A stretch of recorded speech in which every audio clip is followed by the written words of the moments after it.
welcome to the Theology Pugcast. It's great to have you with us. And I emphasize the G in Pugcast because I've noticed that AI, when it transcribes our shows, never gets it. It always translates or uses the term Theology Podcast, but it's Pug AI, Pugcast. Anyway, I'm C.R. Wiley. I'm a pastor, and I live right outside Portland, Oregon. And I've got a number of books to my credit, and I'm a senior editor at Touchstone Magazine. Tom, how about you? I'm Tom Price. I'm in Connecticut, and I teach theology, Christian ethics at Gordon Conwell Theological Seminary, do some ministry work, and a bunch of other things. Okay. So, Glenn, introduce yourself and then take us into the subject of the day, because it's your show today. Yeah, I'm Glenn Sunshine. I am a retired Reformation historian, and that word Reformation is going to be really important in a few minutes. I'm a senior fellow at the Colson Center for Christian Worldview, and I have my own 501c3 ministry, Every Square Inch, at esquareinch.org. Plus, I'm on Substack and Patreon and a whole bunch of other places. So we actually got a note from somebody who asked us to talk about the connection between the Reformation and modernity.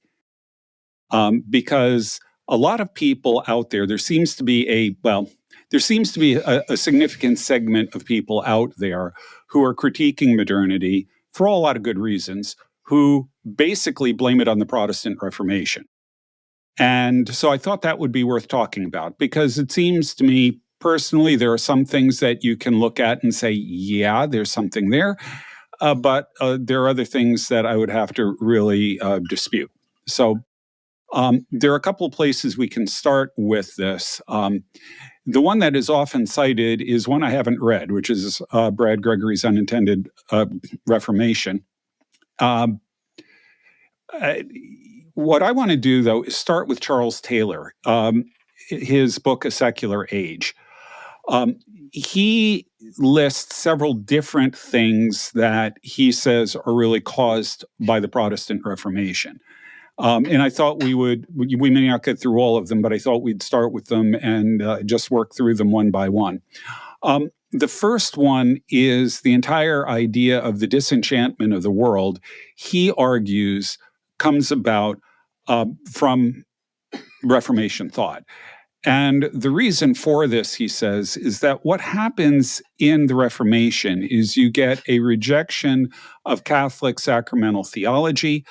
You get a de-emphasis on saints. All Christians are saints. There's a kind of leveling out there. You get a de-emphasis on hierarchy.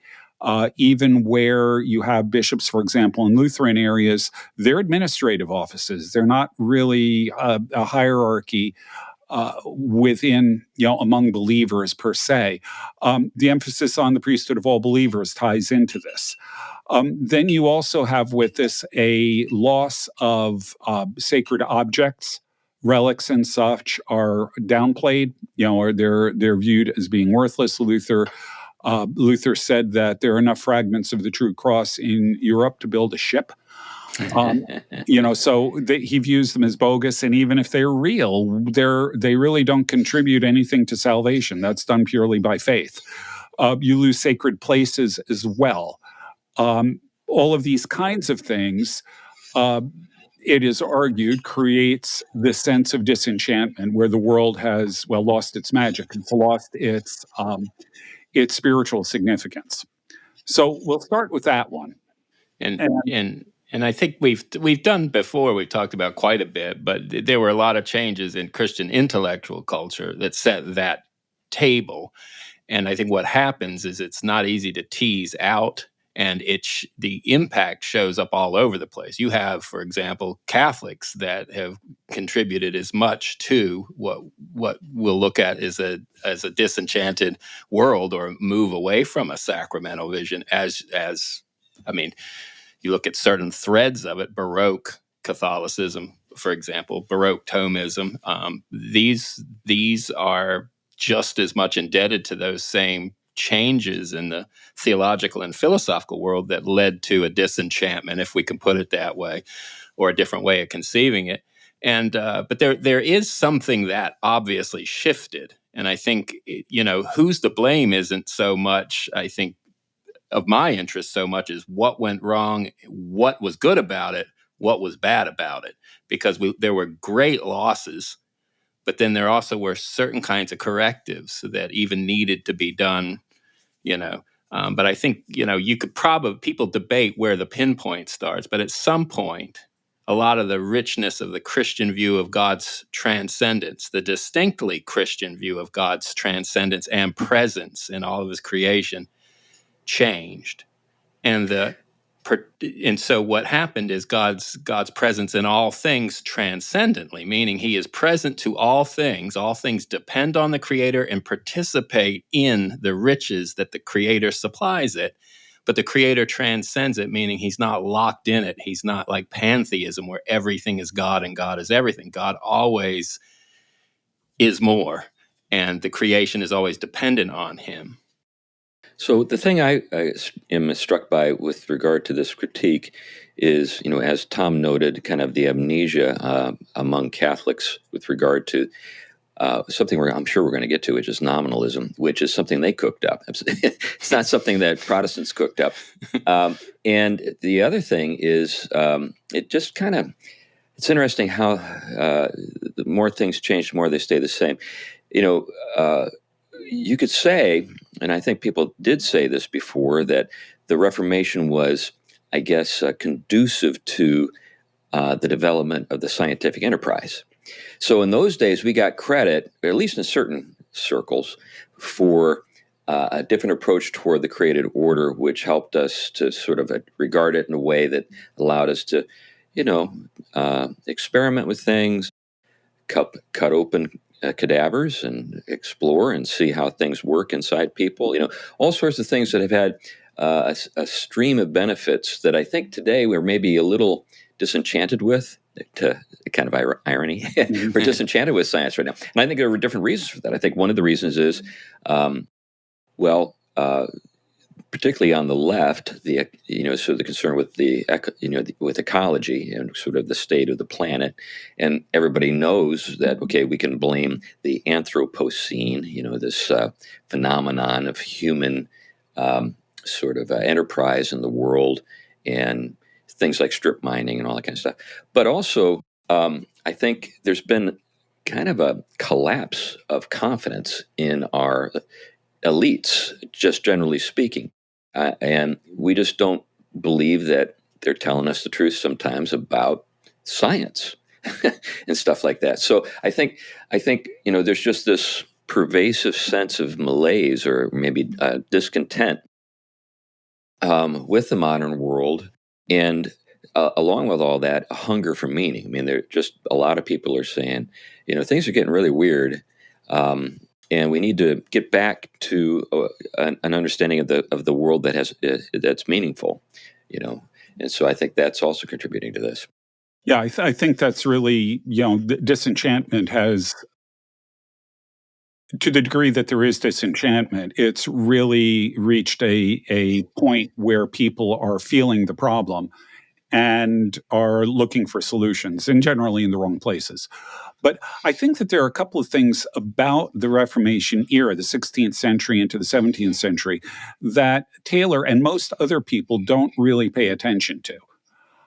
One of them is, if you look at the world, how they understood the world, the Renaissance era is really the golden age of magic. Right. You'll hear people talk about magic and superstition in the Middle Ages, and the Renaissance is the dawn of science and all that. That's nonsense. The Renaissance thinkers were very deeply indebted to various forms of magic theory from Hermeticism and other things that they used to explain physics, that they used to explain the way the universe works. There is a movement against this, though, that we see the early phases of it in the 16th century, but it really gets rolling in the 17th century, where they want to get away from magical explanations of the world. And we see this in Catholicism as well as Protestantism. So you get Descartes, for example, who is developing this purely deductive, rationalistic way of understanding the world. So what you're seeing there is a kind of rise of rationalism, really, frankly, a real rise of rationalism as a way of getting away from a magical vision of the world. And this isn't unique to Protestants. It's occurring, like I said, Catholics as well. So, Yeah, related to this, I've been working, as many people know, on my book on artificial intelligence, and I've been looking at folklore to find stories that can help us understand the moment we're in, and actually, the golem, this Jewish set of folk tales about really an artificial intelligence that has autonomy but runs amok and ends up creating all kinds of problems for the rabbis who use kind of Kabbalah and magic to create these things in Prague to protect the Jewish people. But there's a remarkable, this is the magic thing, remarkable, I think, lesson that sort of played itself out in the folklore that we could draw on today for that whole other matter, how to understand artificial intelligence. It's a golem. But I do think that the magical thing is something that is underappreciated. And Lewis brought it out, in the Abolition of Man. He noted that at that time, 16th, 17th century, there was this weird mix between the alchemists and this new school of thought that we now think of as science. Well, it's also interesting, though. You're dealing with different causal explanations when you're dealing with magic versus what becomes natural science, and it is a making sure that the kinds of causal explanations following like figures like Duns Scotus are the simplest explanations possible, rather than complicating it or making, putting mystery and the mystical around it. And there's a lot of steps that led us to places like that. There were also abuses, and I think that was something. You even see this with the Franciscan reforms and those kind of things, which I think contributed likewise. They were trying to address problems that end up creating intellectual problems and spiritual ones that affect things later. So this is one of the things that's really hard to put in any kind of easy, straightforward historical account, is because sometimes people are just dealing with corruption on the ground level, trying to do reforms, and it ends up having intellectual repercussions without them even aiming for that.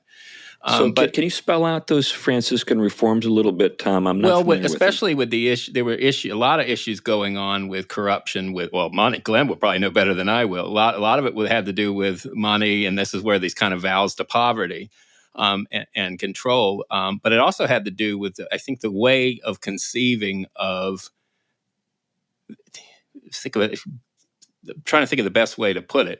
A lot of it had theological overspills, but it had to do with the way in which community and service to Christ, charity to Christ, seemed to be being eclipsed by those who screamed the loudest about kind of our contemplative lives and our devotional lives. It was a new way of devotion that ends up developing. Glenn, you could probably speak in more depth about that. The stuff that basically led to reforms and setting up the table for reforms. But I know that on the intellectual overflow ended up becoming a debate, and there's other streams going into it, about omnipotence and freedom. And then, of course, the nature of proper charity becomes an issue too. But the notion of there becomes eventually a competition that develops between human freedom and divine freedom. But it started out with an attempt to basically talk about the fact that God is so free that God is not even bound by decisions God has previously made, right? So in order to say that God, for example, created a set of conditions, a covenant, for example, with someone, although God on paper, his integrity would say that his character is such that it hold it up, but he doesn't have to. Of course, Luther will have to deal with this later, and he actually comes up with great things, reaching behind God's seen no to grab hold of his unseen yes, is the way David Steinmetz used to put it, right? There's this will of God behind the revealed will that's the hidden will, but this creates a chasm between God hidden and God revealed. And so what this ends up doing then, it makes an economy or a created world in which God has committed himself to a little bit more shaky and a little less secure.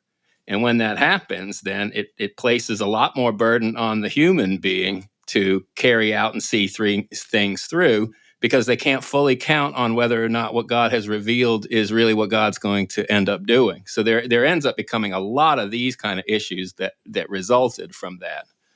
Yeah, and this plays itself out in a variety of different ways. The main thing you have to remember when we're pushing back into the Middle Ages is that just about every reform program that occurred in the Middle Ages, including the heretical ones, were really concerned about the wealth and power of the church.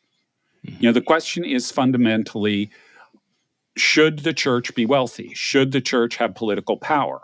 All of those kinds of things are the driving force behind, everybody from the Albigensians to the Waldensians to Francis. There are some exceptions, but by and large, that's the thing that comes up most often. How do you square what Jesus has to say about blessed are the poor and things like that with a wealthy and powerful church?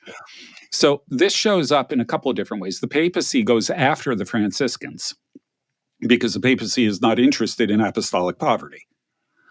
Some of the Franciscans move into what's known as the conventuals, who accept some of the modifications of Francis's doctrine promoted by the papacy. Others don't, and they will end up going to the emperor and siding with the emperor and writing political treatises on why the emperor should be independent of the pope, while the pope is writing treatises about why he should be over the emperor, and so on. So you get that division there. And it's in that context where Occam and others are siding with the emperor against the pope, saying the church should be poor, it shouldn't exercise political power, it shouldn't do any of those things, it should be focused exclusively on saving souls. It's in that context that nominalism starts. And we can't tease this out here, but there's a connection, I think, between the two of them. Right. So the weird thing is that the voluntarist position that you get within the Franciscans bears a lot more resemblance to Allah than it does to the God of Christianity. And I think it's quite, there are threads through which it's strange how Aristotle ended up even impacted Bonaventure, particularly very differently than the way it did. Aquinas remained an Augustinian with it. Bonaventure gets labeled an Augustinian, is much more influenced by Avicenna, who was a Muslim who was influenced by we did Aristotle. A show on that a while back. Sort of the journey of nominalism out of Islam into Christianity through Aristotle and what was going on in Spain. So I can't remember the show. But we did address it. Loyal Pugcast listeners can go back, and there's probably some title somewhere. I think we're up to show 300 and something. So there are a lot of shows. Yeah. So, okay. Well, let's continue with nominalism here. Luther is trained as a nominalist theologian. Okay, that's one of the things that we have to remember. But when he concludes that Scripture is teaching justification by grace alone through faith alone, he ends up leaving at least nominalist soteriology behind. He writes critiques of Gabriel Biel, for example, and others, where he's going to, what happens in nominalist soteriology, it's again a kind of voluntaristic thing. What happens is the argument is that you begin to make moral effort. It starts with your action. You make moral effort. God rewards that moral effort with congruent grace, which enables you to cooperate more with God, which results in more reward, and so on. And this process continues as sort of a feedback thing until eventually it spits you out at the far side with salvation as a reward for your moral effort. That's the line that has affinities with the Franciscan reforms. That was the first set of. See, that's what I was after. That point right there. Yeah, and the nominalists are Franciscans. That's where it comes from. In contrast to this, when you look at the sort of Aquinas's view, the alternative here, and this is oversimplified in both cases, but what you have is God giving you grace ahead of time, prevenient grace. This comes to you through baptism, for example. And when you get that grace, when you cooperate with it, God rewards you with more grace, and so on. And so it's a similar process to what you get with the nominalists, except it begins with God's action. It begins with God giving you grace that enables you to do these things. And the grace comes to you through sacraments, it comes to you through moral cooperation, it comes to you through all of those kinds of things. Luther criticized Beale as being a Pelagian. He's saying, it's your effort that makes you saved. When Cayetan told Luther, well, this isn't the only option, we've got this other one, Luther said, you're right, it's not Pelagian, but it's semi-Pelagian, and it's still a heresy. So if you're interested in all this, Osment, Homo Viator, I think was the book, is where Stephen Osment does the analysis of all of this. So getting back to the Reformation, though, I'd like to just kind of reflect on something here a bit. And why is it, I've got to guess, but why is it that Roman Catholics don't own nominalism? Why do they use Protestants as a scapegoat to blame the disenchantment of the world on? I've got a thesis, but it's just a hypothesis. But anything maybe we can say about that? Yeah, Trent says that Thomas Aquinas is the official theologian of the Catholic Church, sort of like giving him a Nike swoosh. And because of that, and he wasn't a nominalist, the Catholic tradition has really moved away from nominalism and is emphasizing basically Thomism. So, there is a structural reason for that. But combined with it, you also had, I guess, maybe what you could call the rhetoric of a lot of the Reformation being as intense as it often was, would often broad brush things as well. So, like, reason is the devil's mistress. I'm being charitable there, because of distorted views of it. And so, but later generations that aren't attuned to what Luther's up to automatically jump into a later kind of voluntarist interpretation that therefore means reason is nothing more but in service of a committed to set of presuppositions, for example, that you're willed into by grace's gift, and therefore you see everything from that light. That wouldn't have been comprehensible back then.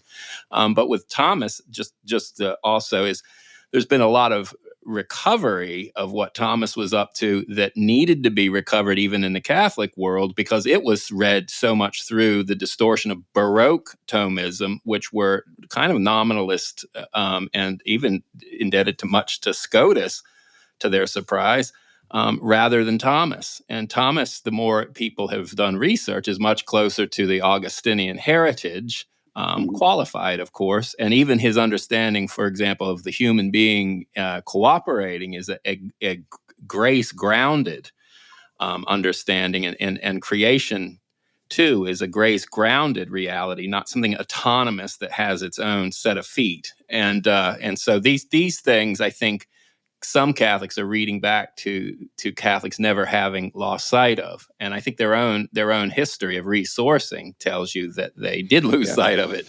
Right. I guess that's what I'm getting at. I think the resourcement people are telling the story, but there's still this useful polemic that can be used against Protestants. That's what I was getting at with my hypothesis. It doesn't seem to do much for Catholics to blame things on the Franciscans, unless you just don't like Franciscans. Yeah. Now, backing up, though, to the disenchantment thesis, I think that there is, in fact, something going on here that is worth noting. Again, the de-emphasis on saints, the leveling out of all believers as priests, that all believers are saints, the elimination of sacred places and sacred objects, the elimination, particularly with the Puritans and the Scots, of the church year, so that time is no longer sacralized. It's worth noting that the major feasts of the church were celebrated by the Protestant Reformed churches, but the Puritans got rid of them, as did the Scots. So in all of these ways, you are seeing a kind of disenchantment where there's and it's especially strong in the Reformed world, for a lot of reasons, but which we can explore. But that is there.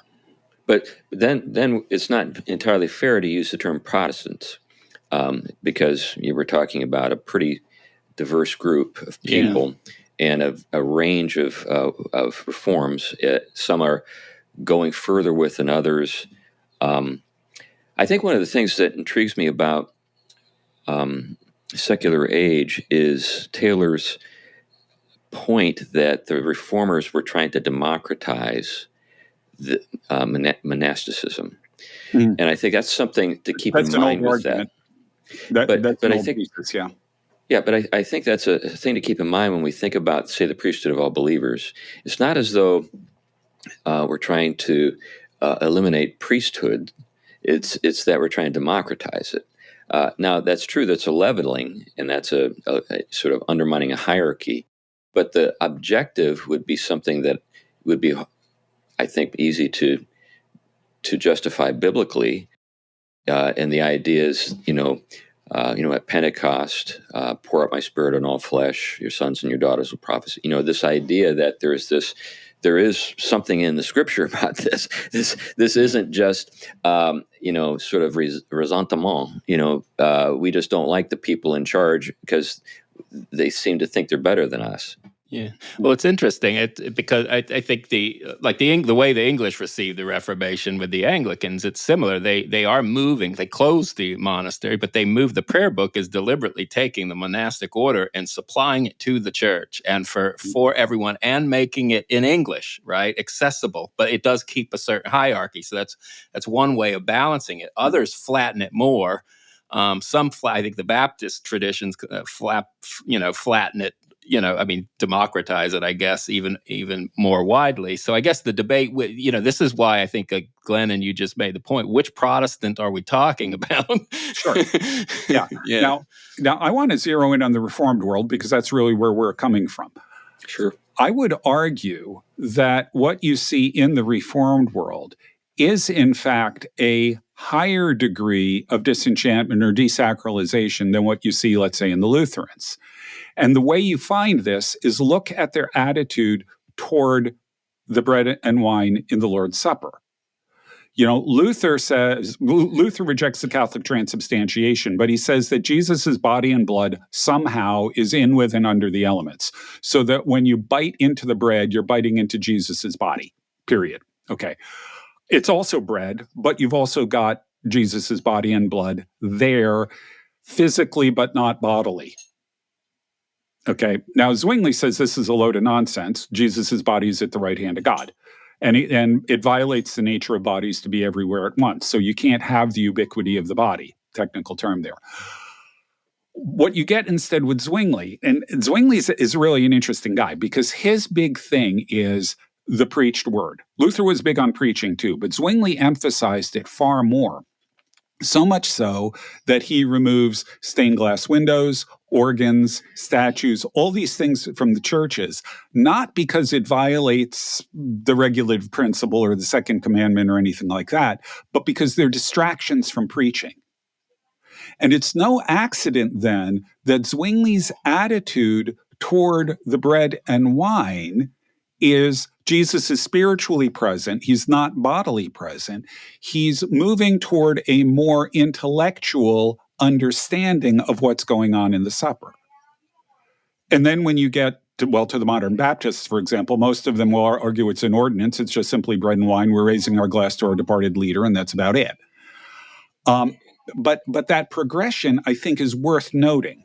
I would argue that the intellectualization, if you will, and the removal of the physical component of the understanding of the bread and wine in communion is part of this idea that there are no sacred objects. Right. And it's also interesting, doesn't get explored enough, but Zwingli and the whole bunch were working with a notion of memory, much more akin to maybe something like Augustine, right? Where memory is a very, very much a a way of our soul being in relation to God, and it's the ground of knowing and willing. So in this sense, memory becomes, I mean, even I think the way in which Reformed and Anglican Reform understand the Eucharist, that memory, the reason you have that language of memorial still there, and they're not Zwinglians, is because it's the ground of that presence. But what's interesting is that when memory gets where it's tied very much to our soul and our soul's communion with God, and then to the ground of our knowledge and willing and loving, when it's not viewed that way, it becomes something like, well, I wasn't there to remember it, so memory cannot possibly be related to real presence. Mm-hmm. And so this is why you see that thin out much later. Memory begins to not be understood, I guess, in a sacramental way. Yeah, we've gone to our notion of memory from anamnesis, which is the Greek word for this participatory style of memory.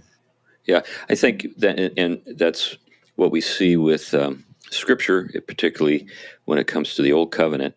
You are to remember, and there's a sense in which you were there. Yes, sacramentally there. Yeah, right. When you think about what is the question of Passover? Yeah, right. Yeah. So, but we've lost. I agree with it. We've lost that. But that means that we've lost the meaning of memory. And if we understood it properly, we'd have a more sacramental and enchanted way of thinking about memory. Yeah, one guy put it well. One theologian recently, we are suffering from a crippling amnesia, and he says this renders us disoriented and even idiotic. I think that sums up the consequence of all this. Yeah, memory. Right, but I think maybe the way if re-enchantment, resacralizing the world is the objective, I don't know if we're going to serve that cause well by, pillaring Baptists. What we need to do is we need to help Baptists think of their own way of reflecting on these things more richly, and actually maybe having a kind of ressourcement for Baptists. I agree completely. I agree with that completely. But they always jump ship when that happens. having been in enough broad-based evangelical churches, in most of the churches, people will show up and say, "Oh, gee, it's the first Sunday of the month. It's communion," and that's all they think of it. And that's a problem. I mean, you're right. There is a way of doing this without going Lutheran or whatever, and recovering this rich idea of what memory is, what remembrance is a good part of it. The reference, by the way, to Passover there, for those of you who don't know, the question that's asked is, why is this night different from every other night? And the answer that is given is because we were slaves in Egypt, not our parents. We are participating in the Passover event. So I think, back to my own early Christian experience, my own, shortly after my conversion, I had a very, I think, high regard for communion. It really struck me as a special time that was different and more hallowed than, say, what was going on normally in terms of worship, say with singing or prayers or whatever.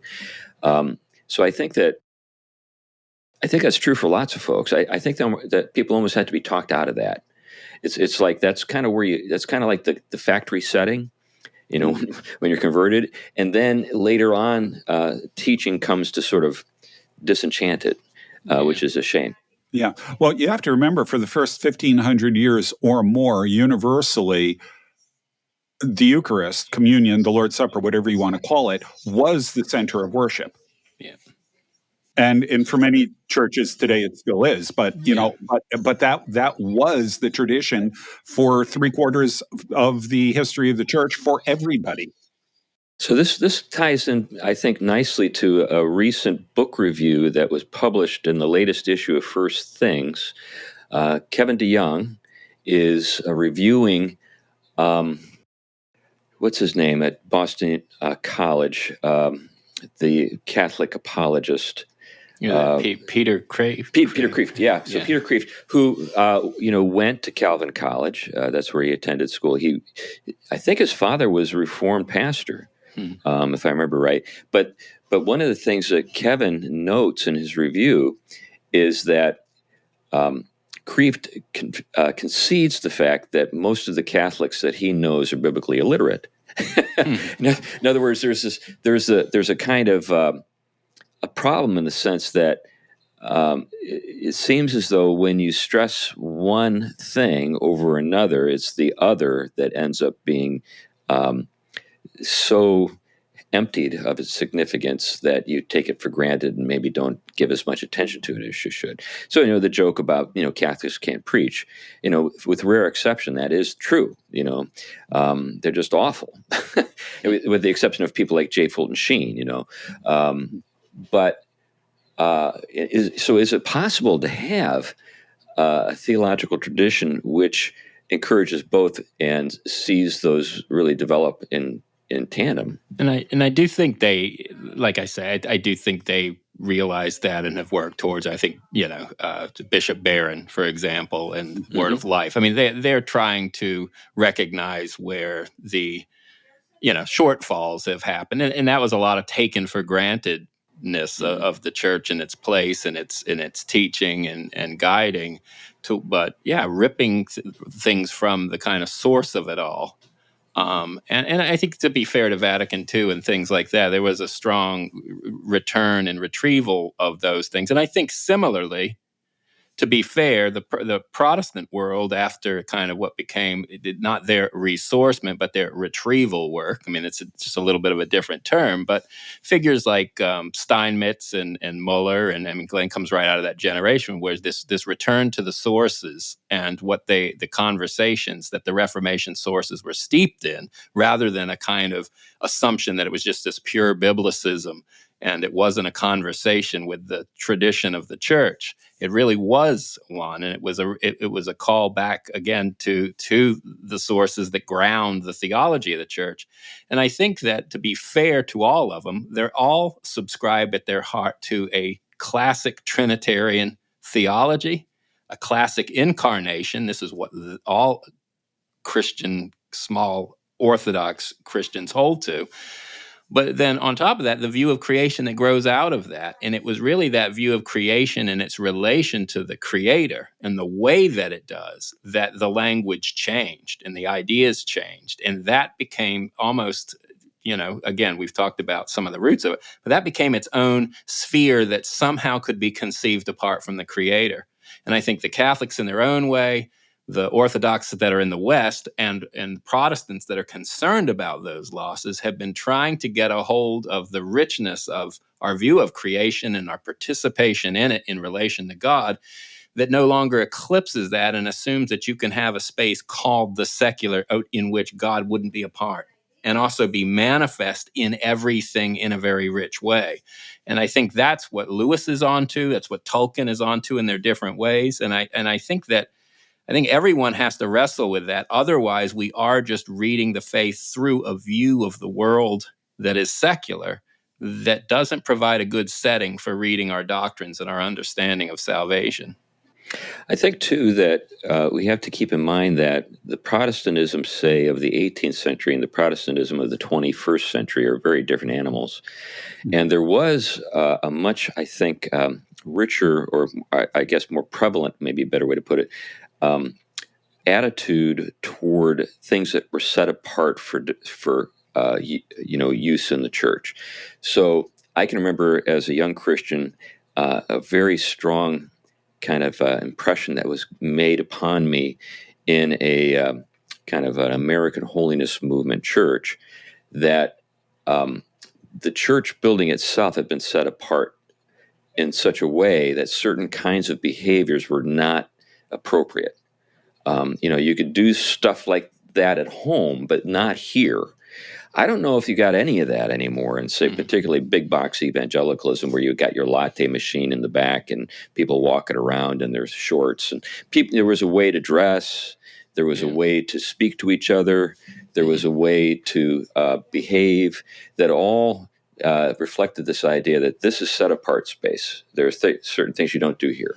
Still true in the black churches. Yeah, I think that's right. Yeah, I think that's right. At least in the ones that haven't been infected by kind of big box evangelicalism. Right. Yeah.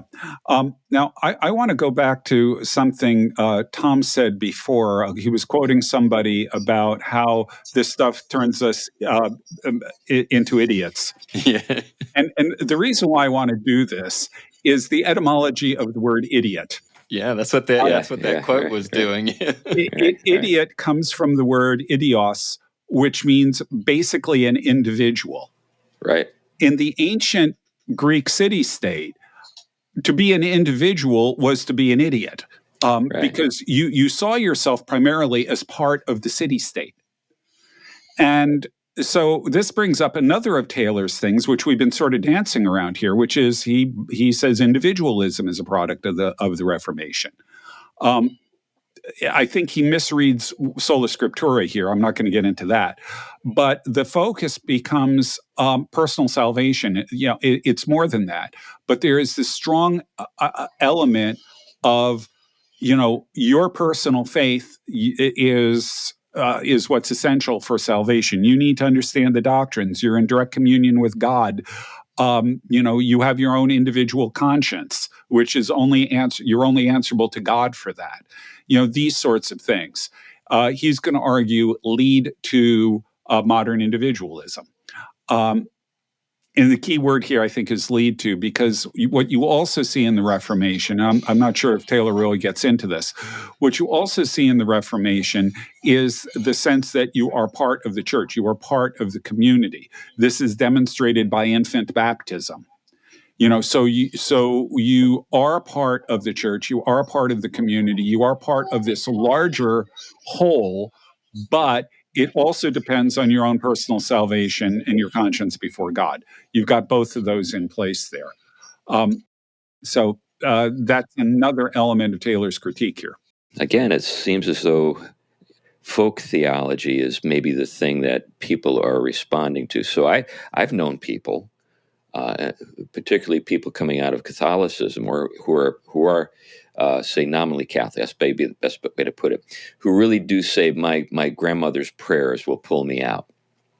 In other words, they don't take any personal responsibility for their salvation.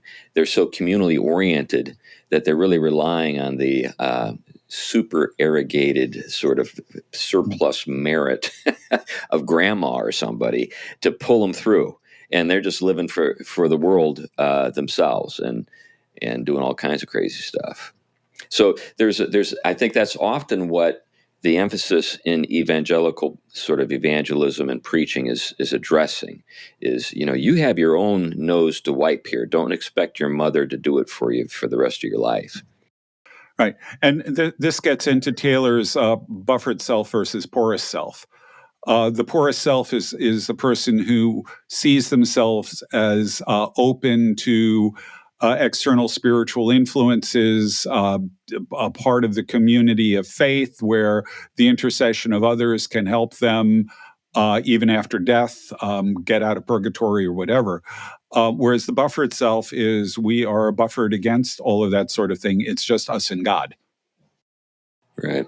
And I think there's also this notion that, that specifically, again, Protestantism is to blame for all of that. And again, there are threads where you can look for example, in the way what you would call certain kind of pietism in German Lutheranism did lead to a kind of intense notion of individualism and subjectivity that, for example, a Karl Barth spent all his time trying to wiggle out of.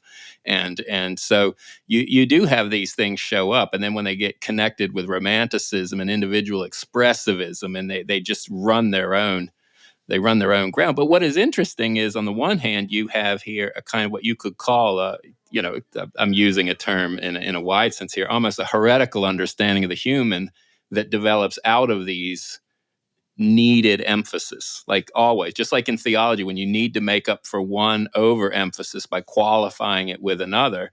If you want to make sure that the full understanding of the human and their own individual relationship to God as well as being part of the body of Christ are both recognized.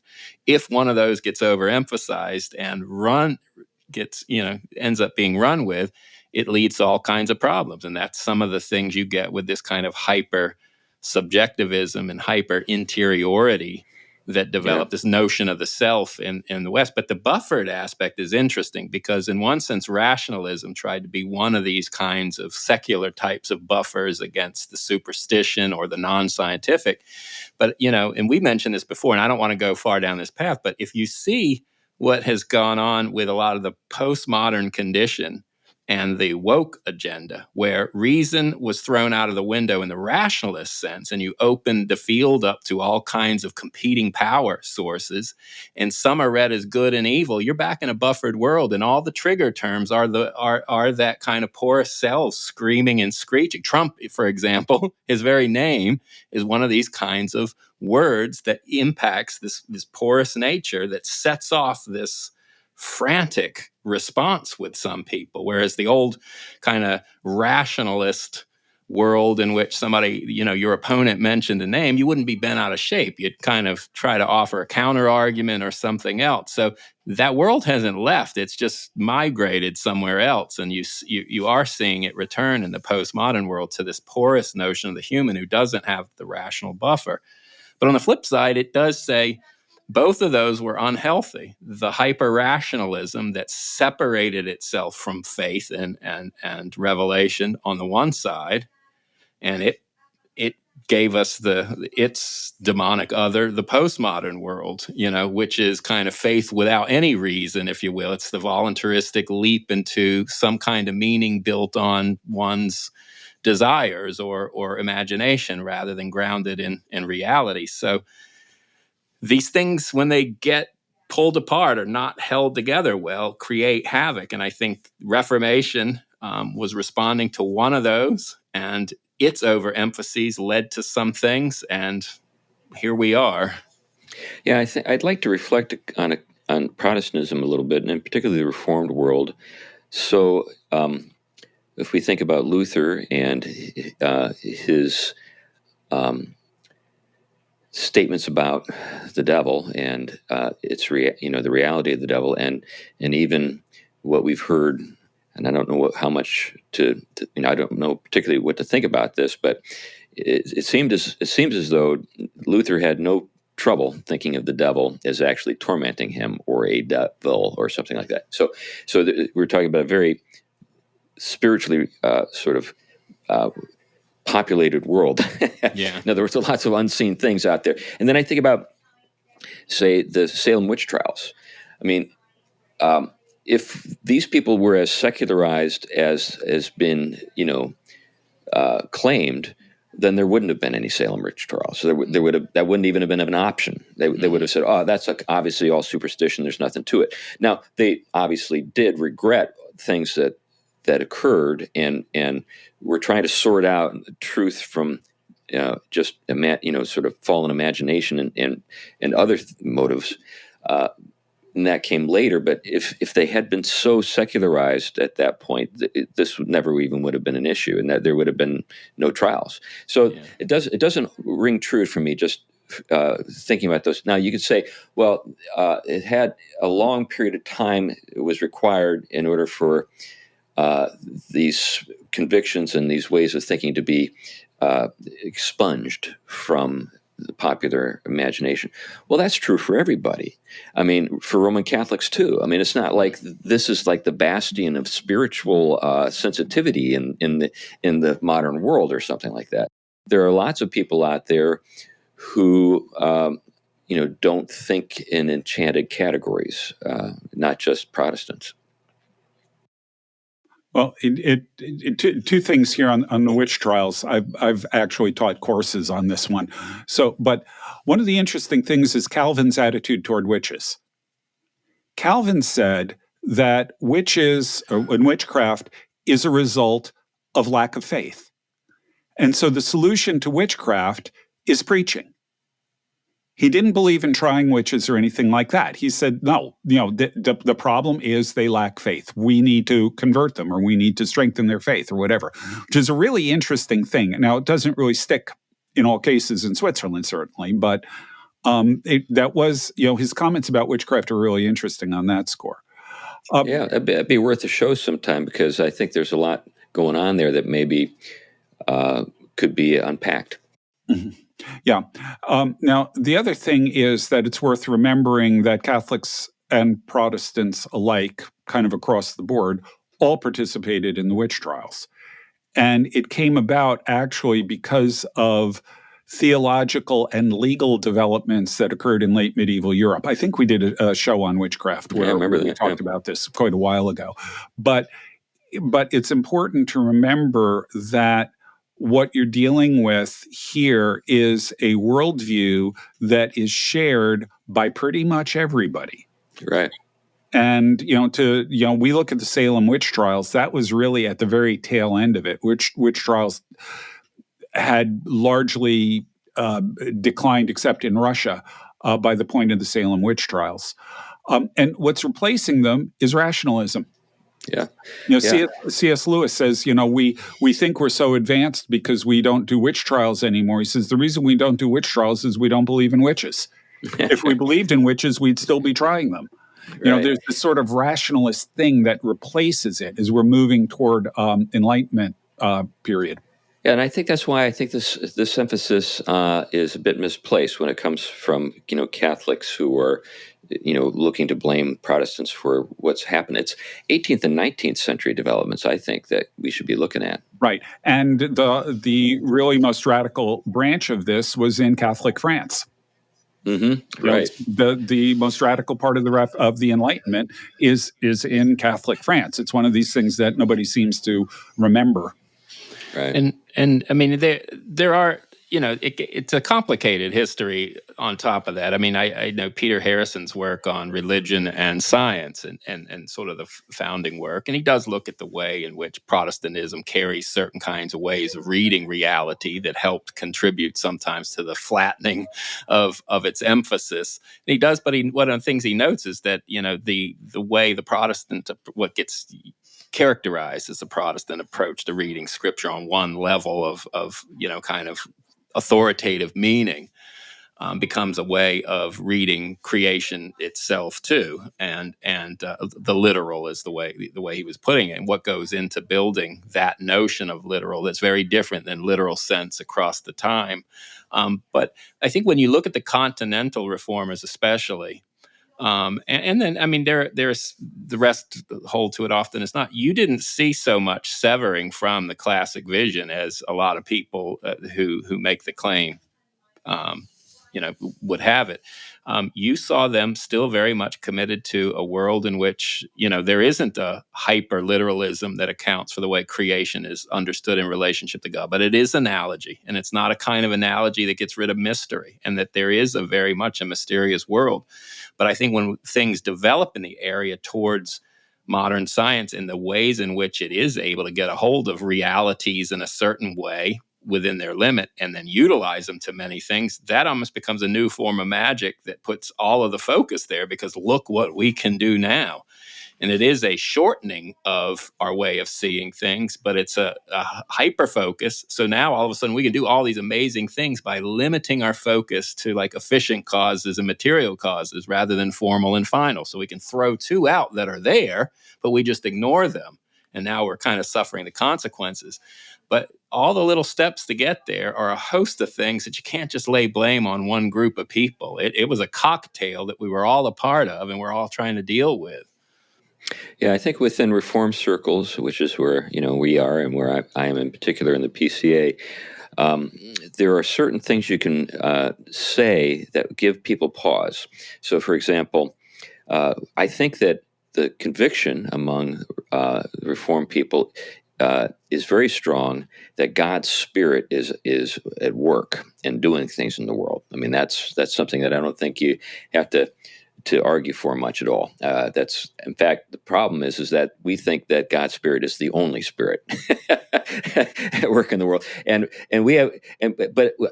we have this cognitive dissonance problem, because the Bible says there are angels and they do things, and they even do things in the New Testament. It's not like they're all out of work. It's not like they've just all gone on vacation and don't do anything anymore. But this is also the problem, when it comes to our own spirits and the work that we do. We getting back to your comments earlier, Tom, about this competitive kind of way of thinking about things. We're afraid that if we talk about human agency, that in some sense we are robbing God of his glory, which is nuts, but that's the way people but it's a kind of folk theology. It is. It's that competitiveness that I think was so problematic, and I think took away from the better insights often that the Reformed and evangelical and Protestant worlds wanted to give us. It's that it wasn't. It was that now you can truthfully enact your creatureliness as a grace given in Christ to the glory of God, which is a creaturely thing manifesting the life-giving glory of God, and then to bring all things in accord to Christ for the glory of God. This is a God-saturated world, not in competition, but conforming and oriented to its source, which is what classic Christianity held from the get-go. It's part of its riches. So I think losing emphasis on, the focus on the glory of God means therefore you have to kill off the whole of creation if it gets in the way. That's not that's not even the classic Reformed way of looking at it. It is recognizing that you're not God, and that God is your source, and as you're oriented through Christ to that the right way, then the things you do also are given their own glory as they share in his glory. God isn't jealous to share his glory. So concerning this, I do think that kind of at again, folk theology level, people do believe that they increase God's glory through their praise. And I think there's something to be said for our praise, but I love that way of putting it, you see in Ephesians, for the praise of his glory. So the glory is something that exists apart from our activity, but at the same time we participate in that glory, and that's what we're longing for. So we're longing for the glory of God, because it's in God's glory that we will know eternal life and find glorification ourselves, theosis, as the Eastern Church would put it. And I do think it's really worth thinking a little bit about the Eastern Church in its way of thinking about glory as related to the essence of God. You never get to the essence. It's the glory that you are after. And you, because if you went in, the essence would kill you. Yeah. Right. Yeah. It's all, and it's even like a Hans Boersma will put it, it's always mediated through Christ. I mean, that's the beatific vision, seeing God through the face of Christ, and that's the beatific vision. Right. So we haven't gotten into other things from Charles Taylor, immanent frame versus transcendent frame, and we can go. We can visit. There's a lot of shows there. Yeah, the interesting thing about that one is we were just talking about it without actually talking about it, because I guess the point I'd make is that all these things that Taylor talks about are interrelated. They all connect with each other. So we went from disenchantment to individualism. We're touching now on transcendent versus immanent frame. All of these different things, they all really do tie together. Yeah. And we come to the point where we should wrap things up. It's been a good topic. Is there anything else you want to leave us with, Glenn, before we say goodbye to everybody? I would just say that that all of the analyses of these things, particularly the ones that say it's all Protestants' fault, are way too simplistic. That's really the essential point. But by the same token, the Protestants don't have anything to do with this is also way too simplistic too. Right. I think that's right. Right. Yeah, I think we all have a share in the blame.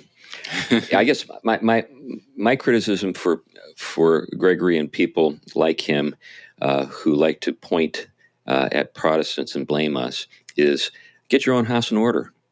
Take a look at your own history. The Franciscans were not Protestants. They're your guys. Now, you might have said, okay, we're not going to ride that train anymore and we're going to become Thomists. Okay, fine. But still, I'd like to see a treatment that points the finger at Catholic theologians with the capital C and say, we're going to own this. We're not just going to play a little game here, blame the people over there. We've got our share to blame in this. And to be fair, Luther and Calvin were their guys too. That's right. Yeah, where did they get their ideas? Anyway, well, thank you very much for listening to this episode of the Theology Pugcast, as we've grumbled a little bit today and barked and done some other things that associate with pugs. But we also want to thank all of our supporters out there in Patreon land who give to the show on a regular basis. We really do appreciate you. And if you'd like to join that band, we could use the help. We do have bills to pay, and those folks who give on a regular basis are the primary means by which we pay those bills. And so think about that a little bit. Hope you feel guilty if you're like a devoted listener and you don't give. Start giving. That's about as heavy-handed as I've ever been on this point. But anyway, hopefully it'll make a difference. The thing is it probably won't. Every once in a while my elders will say, you need to preach on tithing. I say to them, okay, I'll do it. You watch. The week following my tithing message, the offering will go down. And it does every single time. Anyway. So don't give.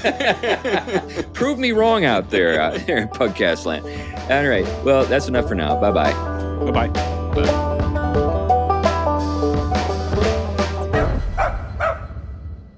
Theology Pugcast is a ministry of Westminster Presbyterian Church in Battleground, Washington.